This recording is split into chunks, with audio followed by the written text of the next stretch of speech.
Can you just tell us this story, On Thursday, okay, I came to Lagos on Monday because I was also looking for a job, and this is the best place I actually get something doing easily because I've been looking for what to do in Umoh.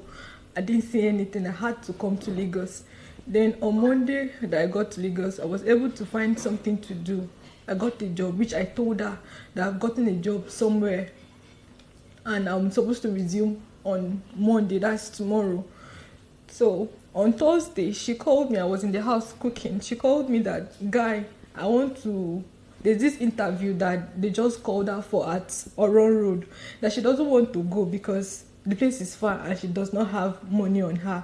I told her, is it because the place is far or because she don't have money? She said it's because she does not have money.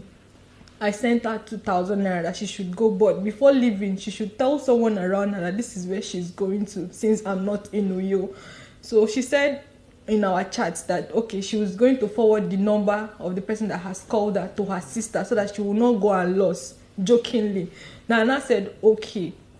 She called me that she was heading to the place after I've sent her the 2,000. So on her way going there, she called me again. I was still in the kitchen cooking, so my phone was close by. So I picked immediately. Said, guy, this place is far. And then I told her, guy, if that place is that far, if you go back, that's how I sent it. So she now said she's already here, that she will find out by herself before, if the money they are going to pay her is not favorable, she will not be coming to this kind of a far place.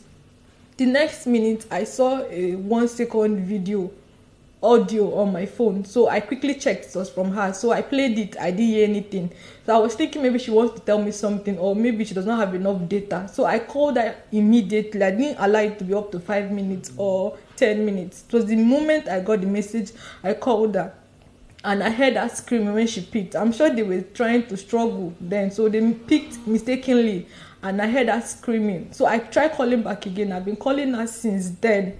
She's not picking her call, and I tried calling her 2 times. She didn't pick. That was when I raised an alarm. I had to call a friend of mine in Umoh that knows someone that knows her sister, since I did not have any of her sister's number. And the person called the guy that he knows, then forward the sister's number to me. So I now called her if Ini has told her where she's going to and the place she's going to look for a job. She said yes, that the same thing she said to me was what she said to her, that she only sent her the address, that's Ibiako on Oron Road by Airport Road, that she sent only the person's number. I now told her, explain everything that just happened, that I tried calling. She told me that she was going to this place and she does not have money and all that. I had to send her 2,000. She has gotten to the place and she told me this place is far, but I agreed that okay, go back if the place is far. She said she's already there.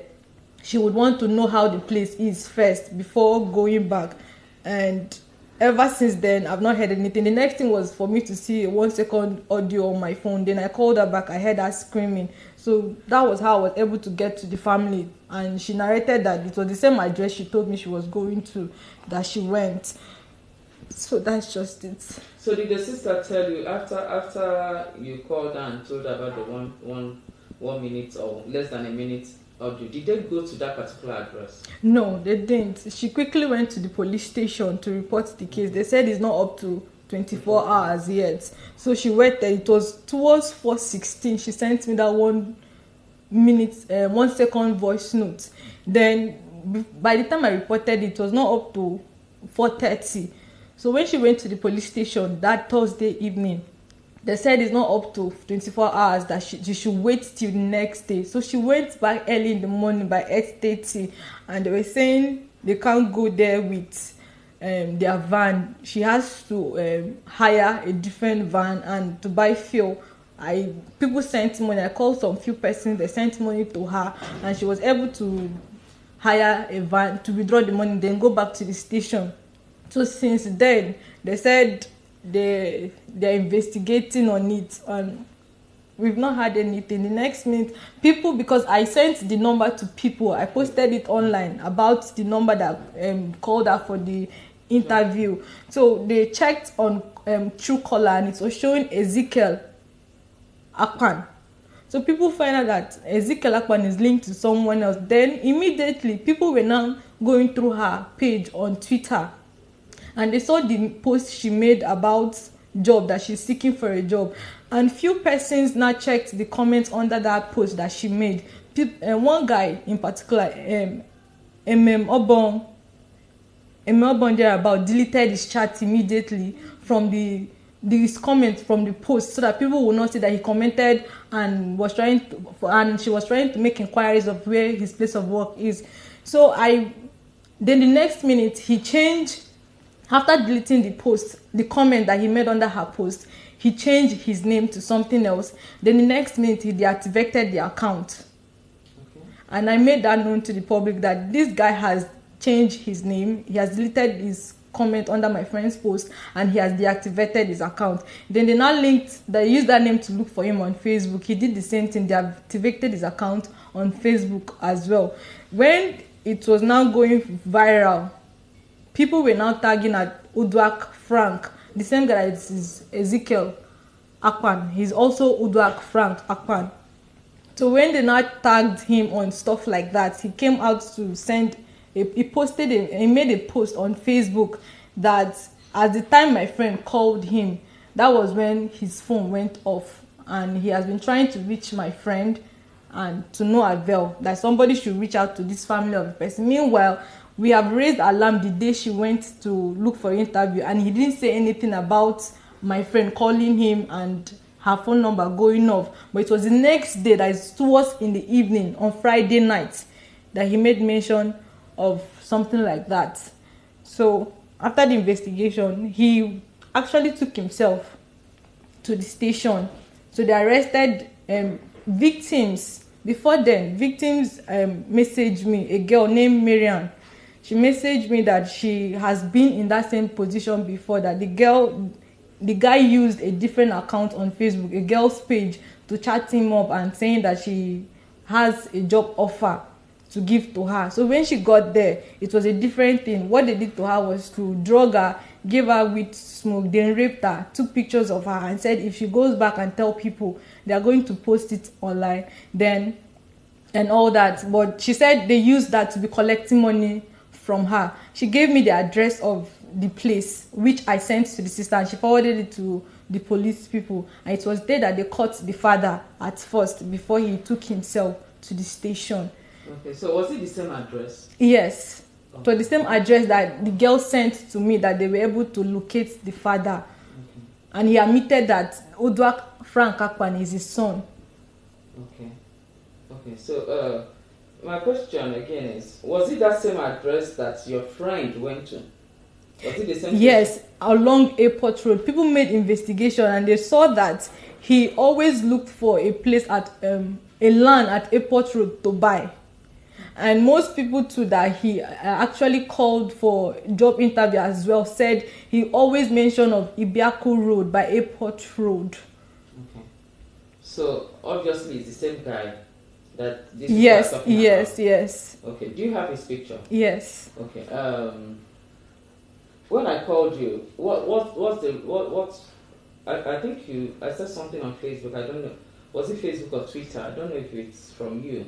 That he's been arrested. Yes. Okay, so he's still with the police. Yes. So with the other guy, he took himself. The police didn't arrest him. No, he took himself. Okay, the sister told me that he took himself to the station, maybe because he has seen that there's no way for him to run to, so he had to go there. But they've not said anything that he has been telling the police. But the only thing the sister said is that he has been giving out vital information, and they are using that to work on the matter. That's what she said. Okay.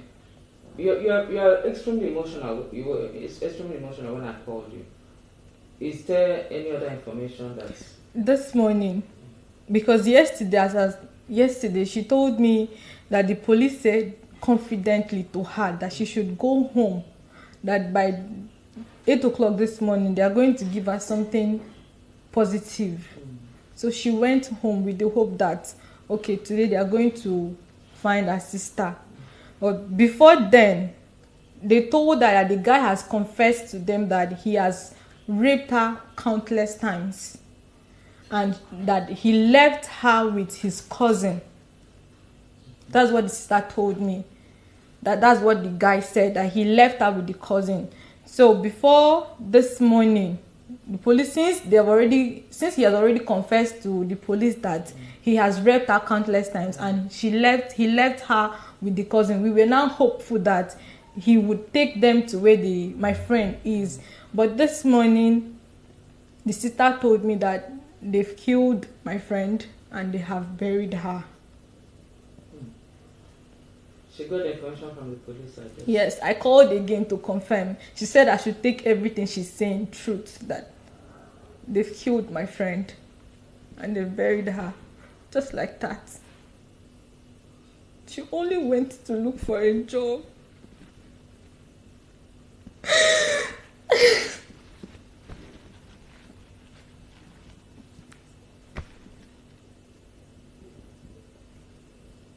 This is not a case that she just went missing.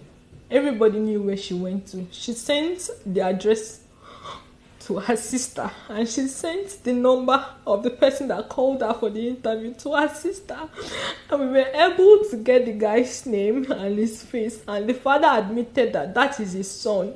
People came out to say the same thing, that he has been doing the same thing to other people. Victims were now making their own statements. So why did they now delay everything as of 2 days ago, and now this morning they are saying that they killed and they buried her? Why would they do that? And he didn't say when they killed her? He didn't. I've not gotten that information yet.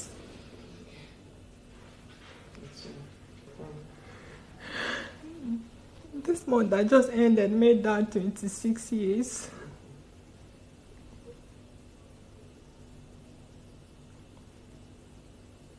So was she actually looking for her first job?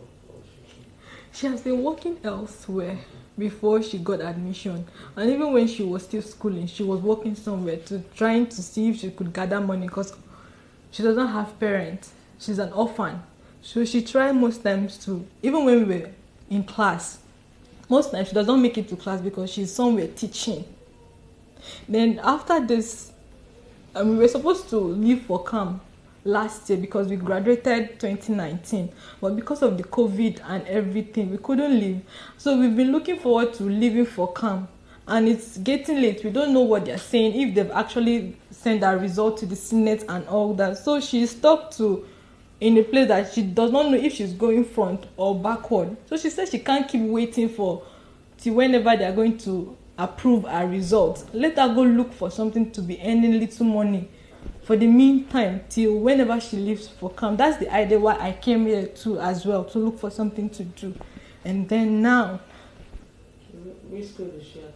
University of Umoh.